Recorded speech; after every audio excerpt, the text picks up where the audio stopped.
ความเดิมตอนที่แล้วครับทุกคนเนื่องจากช่องเราเนี่ยเดินทางมาครบ100,000 ซับก่อนสิ้นปีครับเราเลยอยากทำคลิปตามใจคนดู1คลิปครับโดยเปิดให้คนเนี่ยเสนอไอเดียเข้ามาในโพสต์นี้ครับแล้วเราก็จะไปทำกันมาดูครับว่าคอมเมนต์มีอะไรกันบ้างอยากให้มีควายตีลังกาในคลิปแล้วควายที่ไหนมันจะตีลังกาได้วะเอาควายหนองจอกไปก่อนไปอยากให้หมาบินบ้าเปล่าเดี๋ยวพีต้าก็เข้ากูทรมานหมากลุ่มล่าเอเลี่ยนในไทยครับสมกับเป็นช่องเอเลี่ยนเอ้าเสือกมีคนเจอด้วยนี่ครับเรามาดูคลิป ไม่เข้าใจมันคืออะไรแต่มันก็วนๆอยู่อย่างนี้มาสักพักแต่มันไม่มีแสงที่แบบจากข้างล่างอะไรขาวๆเนี่ยเหรอ อันนั้นน่ะ คุณนึกว่าจอเลอะ ชัดเลย สารคดีพุทธเดชอุดมเฮ้ยอันนี้น่าสนใจทำเพื่อใครแบรนด์ติ้งทำไปแล้วทำไปเมื่อ2 ปีที่แล้วนี่ไงแสดงว่าคุณไม่ได้กดติดตามแบรนด์ติ้งไว้ไงมีคนแบบไม่ชอบมากขึ้น ทนายทาตีคือใครทนายทาตีคือใครโหไอ้เหี้ยวินเลท100% DSI ยังจับไม่ได้หา IP ก็ยังไม่เจอมึงคิดว่ากูเป็นใครเนี่ยแล้วช่วงปีใหม่เนี่ยแม่งปิดเพจไปกูเนี่ยเกือบโพสต์อยู่แล้วแม่งเปิดเฟซก่อนไม่งั้นกูโดนแล้วอย่าไปยุ่งกับเขาเลยเดี๋ยวกูโดนสวนกลับเห็นแอดทำเยซูจนเป็นคอนเทนต์ฮิตผมเลยนึกถึงวงนี้ครับเฮ้ยวงนี้หรือว่าจะเป็นคำตอบของเราวะขอบคุณในความคาดหวังเมื่อครั้งที่ยังมีเธออยู่เสมอตลอดเอากูนึกว่าจะทำคอนเทนต์นี้แล้วนะเนี่ยรบกวนมูลนิธิกระจกเงาช่วยหาตัววงนี้ให้ผมด้วยครับหาไม่เจอครับทุกคนไปความฝันเราวงชายกษัตริย์วงนี้เก็บไว้ก่อนเดี๋ยวหาตัวเจอค่อยว่ากัน PR เด็กเอ็นอาชีพนี้มันไม่มีในไทยตำรวจเขาไปหาไม่เคยเจอเลยมึงไม่รู้เหรอโหเม้นอะไรวะเนี่ยดนตรีไทยทำไมไม่ป๊อปโอเคคือประวัติศาสตร์เขาอยู่กับขุนนางมึงนึกออกไหมเหมือนบ้านเจ้านายอย่างเงี้ยสมมติมึงเป็นขุนนางสมัยโน้นอ่ะแล้วมึงก็มีวงดนตรีไทยไว้เสริมบารมีอะไรเงี้ยนี่แหละสาเหตุหนึ่งในสาเหตุที่มันทำให้มันตายเนี่ยมันเรื่องเยอะกูแตะขุนนายอีกแล้วมันซีเรียสเกินไปน้องไม่ไหวหรอกขอแบบหนุกๆมันๆเงี้ยทำไมเกย์โอ้โหอันนี้มันเกินอันนี้มันเลยทำไมเกย์ถึงชอบไปเซ็กหมูในที่ร้อนๆเช่นซาวน่าอะไรอย่างเงี้ยคิดว่าความร้อนเหงื่ออะไรพวกนี้สำหรับบางคนมันคงเป็นความชอบส่วนตัวเป็นรสนิยมเฟติชส่วนตัวแล้วมึงชอบไหมไม่รู้ เอาอย่างนี้เคยมีประสบการณ์ในที่ร้อนๆไหมเคยเป็นไงก็สนุกดีร้อนมืดเอาที่คิดว่าแปลกที่สุดแล้วแปลกเหรอพระพาคาร ก็ไม่มีคนใช้งานก็ขึ้นไปบนนั้นซี่กัน โอ้ยกูทำอะไรอยู่เนี่ยอนุทินแม่งจะเป็นนายกคนไทยก็จะเลือกตั้งกันอยู่แล้วสถานการณ์ชายแดนกัมพูชาไทยก็ยังไม่นิ่งจะลงทะเบียนเลือกตั้งล่วงหน้าประชามติเนี่ยแม่งก็ยากเย็นชิบหายเหลือเกิน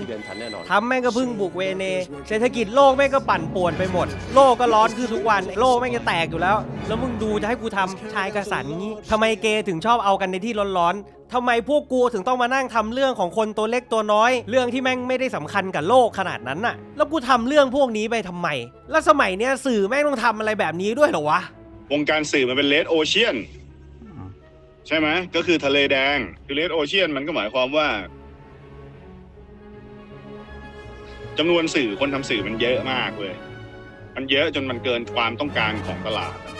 เอางี้แล้วกันคือแต่ก่อนนะผมอยู่ในอุตสาหกรรมสื่อคอนเทนต์ครีเอเตอร์มันยังพอไปได้มันยังเซอร์ไวฟ์ได้แต่คนที่เป็นสื่อเลยสื่อจ๋ามึงลองไปดูเดี๋ยวเกิดมากี่เจ้ารอดสักเจ้าไหมแม่งปิดกูไงไอ้เหี้ยกูจะไปมีความหวังอะไรล่ะชิบหายขนาดนายทุนระดับเบอร์ 1ของประเทศยังปิดกูเลยกูให้กูหวังกับอะไรล่ะทำแล้วเอาอะไรแดกล่ะทีนี้ไอ้เหี้ยมันก็ไม่พอไอ้เหี้ยก็ทำดีๆแม่งไม่มีคนดูหรอกไอ้สัตว์มันก็ต้องทำอย่างนี้แหละถูกปะล่ะก็นี่กูปล่อยอยู่ไงกูเลยไม่ทำไง อุตสาหกรรมสื่อในไทยแม่งไม่มีส้นตีนหมายถึงว่ามันทางธุรกิจมันมีปัญหากูว่าฝั่งข่าวจะหนักขึ้นเรื่อยๆถ้าไม่ดังที่สุดมันไม่มีที่ยืนเลยถ้ามันไม่ใช่สรยุทธมันไม่ใช่พุทธอภิวันเอาเงินมันไปกองหรือแค่ตรงนั้นเงินมันไม่กระจายถ้าถามกูก็คือคนที่จะไปรอดก็ต้องมีวิสัยทัศน์ทางธุรกิจพอสมควรหมายถึงว่าผู้บริหารพวกคุณหรือแม้กระทั่งพวกคุณเองด้วยหมายถึงว่าที่ยอมทำงานเพื่อแลกเงินมากน้อยแค่ไหนอะไรเงี้ยก็คือไงคือเดี๋ยวคุยกับกูเสร็จตรงนี้พวกมึง 3-4 คนเนี่ยจะลาออกกันหมดแล้วไปประกอบอาชีพอื่นกันหมดเลยใช่ไหมหรือยังไง ตอนกูเข้าวงการสื่อเนี่ยกับวันนี้ห่างกันมาประมาณ10 ปี สัดส่วนของการจ่ายราคาแทบไม่โตขึ้นเลย ย้อนกลับมาเรื่องเดิมคือนี่คือเลดโอเชียนการแข่งขันมันสูง มันไม่ใช่ปลาใหญ่กินปลาเล็กแล้ว อันนี้มันคือปลาไวกินปลาช้า มึงว่ายน้ำช้ามึงโดนปลาไวแดกแล้วตอนนี้ แล้วเราต้องพับกินกันเหรอเราว่ายไปด้วยกันไม่ได้เหรอพี่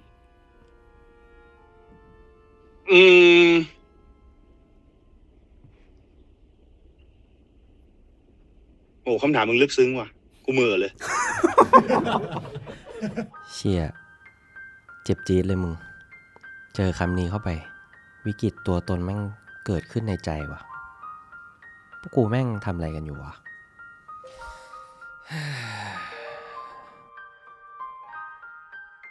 สื่อหลายเจ้าก็แม่งก็ปิดตัวลงไปเยอะพี่ๆในวงการแม่งก็ออกไปทำอย่างอื่นกันหมดภาพรวมสื่อแม่งเป็นขาลงแบบเนี้ยก็ไม่แปลกหรอกที่กูจะ question งานตัวเองบอกว่า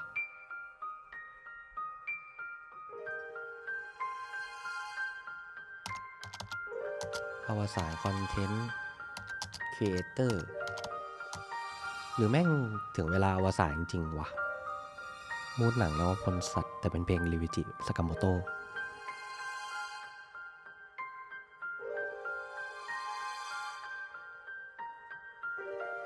ว่าเฮ้ยแทนที่จะแข่งกันมันว่ายไปด้วยกันไม่ได้เหรอ มันก็ได้แหละ แต่ไม่รู้ว่าทำไงเหมือนกันไง จบครับทุกคนทางออกอยู่ทางซ้ายมือด้านหน้าและด้านหลัง ทำไมต้องอวสานอ่ะ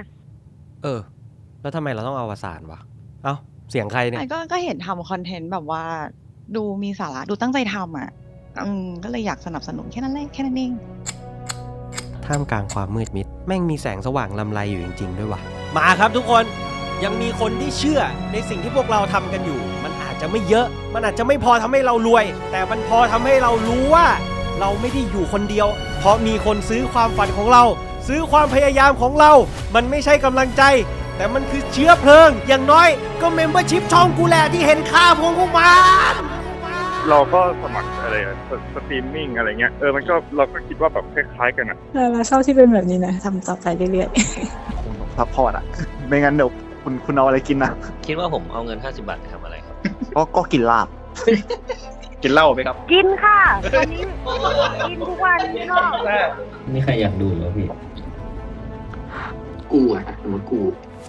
ทำให้มันมีแค่นี้แต่มันมีมูลค่าขึ้นไปเรื่อยๆได้ไหม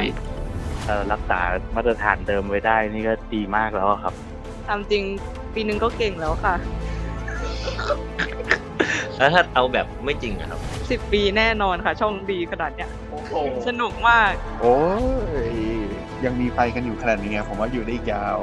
คิดว่าจะอยู่รอดไหมหรอ ต้องรอดดิต้องรอดยังมีคนสนับสนุนค่าลาบอยู่ และผมอยากให้พวกคุณทุกคนรู้ไว้อย่างหนึ่งลาบเนี่ยมันอร่อยแค่ไหน ที่ได้กินกับพวกคุณทุกคนกูจะทำต่อไป ยังมีคนต้องการแบบนี้อยู่ ต่อให้แม่งจะน้อยอะไรก็ตาม ความหวังเล็กๆเนี่ยแม่งต้องเปลี่ยนสังคมอวสานสื่อไอ้ถ้ากูรวยเมื่อไหร่เนี่ยกูจะไอ้ได้ แล้วมึงโอนตังค่าเป็นแขกรับเชิญมาให้กูเลย 2,000 บาท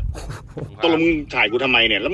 กูไม่ได้เป็นคนมีโอ้โหคุณอุปการอะไรในวงการสื่อนะมึงไปถามไปพวกแบบเนิร์ดเรื่องสื่อว่าไอ้พวกแบบว่า ได้ละ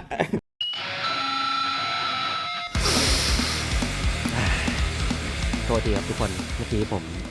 หลุดไปนิดนึงถึงมันจะดูไม่น่ารักแต่มันก็เป็นวิธีการแสดงความรักของผมแล้วกันนะครับก็จริงๆแล้วคลิปนี้เป็นคลิปขอบคุณครับซึ่งมันควรจะมาเมื่อปลายปีที่แล้วครับแต่ว่าด้วยความที่ทุกคนเนี่ยสนับสนุนเราเป็นอย่างดีทำให้พวกเราเนี่ยเดินทางถึง100,000 ซับก่อนปีใหม่ครับผลที่เกิดขึ้นก็คือฉลองยับครับแดกเหล้ากันเละเทะไปหมดเปลืองตับชิบหายเลยครับทุกคนก็จากคลิปปิดปีก็ถือว่าเป็นคลิปเปิดปีแล้วกันนะครับเปิดศักราชใหม่ทุกคนถ้าเกิดว่าพวกคุณยังเชื่อใจในสิ่งที่พวกเราทำอยู่แบบนี้พวกเราก็จะใช้แรงที่เหลืออยู่ครับทำงานแบบนี้ออกมาอาจจะต่อเนื่องบ้างไม่ต่อเนื่องบ้างอาจจะอะไรใหม่ๆบ้างอะไรเงี้ยเพราะเราก็ทำงานบ้างทำนั่นทำนี่อะไรก็ต้องกินต้องใช้นะครับก็ถ้าจ้างเรานะครับก็ถือว่าเป็นการกระจายรายได้ให้สู่แม่ค้าพ่อค้าเนื้อพ่อค้าชาวอาหารอีสานครับเพราะฉะนั้นก็เชื่อใจพวกเราได้เลยครับว่าปัญหาน้ำท่วมในปีนี้เนี่ย น่าจะไม่เกิดครับน่าจะแก้ได้สำหรับเร็วๆนี้เนี่ยก็จะมีปัญหาฝุ่นควันนะครับปัญหาฝุ่นควันเนี่ยเรียกได้ว่ามาทุกปีก็ไม่มั่นใจเหมือนกันว่าจะเป็นยังไงก็มึงให้กูพูดไปเรื่อยๆไอ้เหี้ย